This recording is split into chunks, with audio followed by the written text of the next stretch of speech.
যেমন করেছো তেমন, ঘুষি মারলে ঘুষি, গুতা মারলে গুতা, ঠেলা মারলে ঠেলা, আচ্ছা না নাই?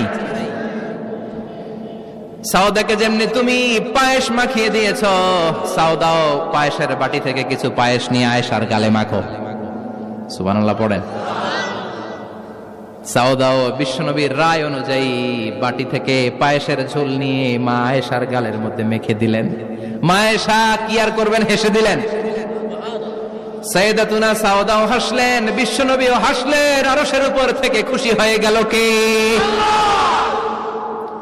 এজন্য কোরআন দিয়ে যদি, কোরআনের নিয়ম দিয়ে যদি, বিশ্বনবীর শেখানো পন্থায় যদি বিচার হয়, ওই বিচারের মধ্যে ইনসাফ থাকবে, জুলুম থাকবে না।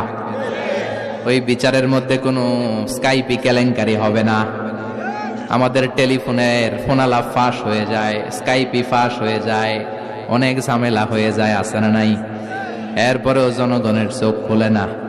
আল্লাহ তুমি চোখ খোলার তৌফিক দাও, সহি সমঝ দান করো, পড়ে না আমিন।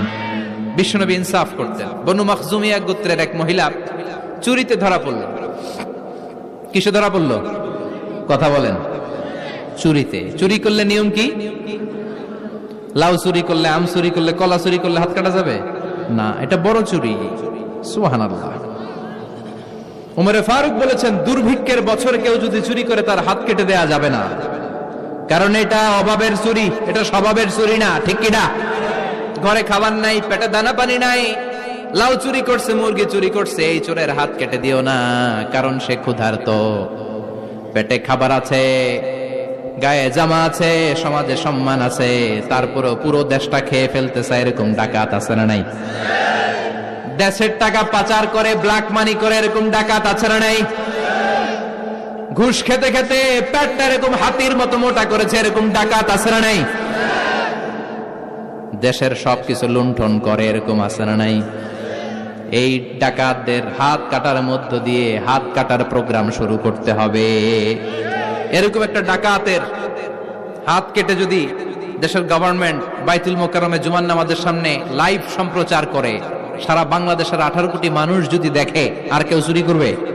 চুরি করার আগে 3 বার লাভ দিবে, যেরকম, ঠিক কিনা? বনু মাখজুমিয়া গোত্রের এক নারী চুরিতে ধরা পড়ল। ভেরি প্রেস্টিজিয়াস এন্ড ডিগনিফাইড ফ্যামিলির মেয়ে। এলাকায় সম্ভ্রান্ত কিছু ফ্যামিলি থাকে না, এরকম বড় ফ্যামিলির মেয়ে। সব সাহাবারা বলল, এখন যদি নবী হাত কেটে দেয় মদিনাতে তো মারামারি হবে।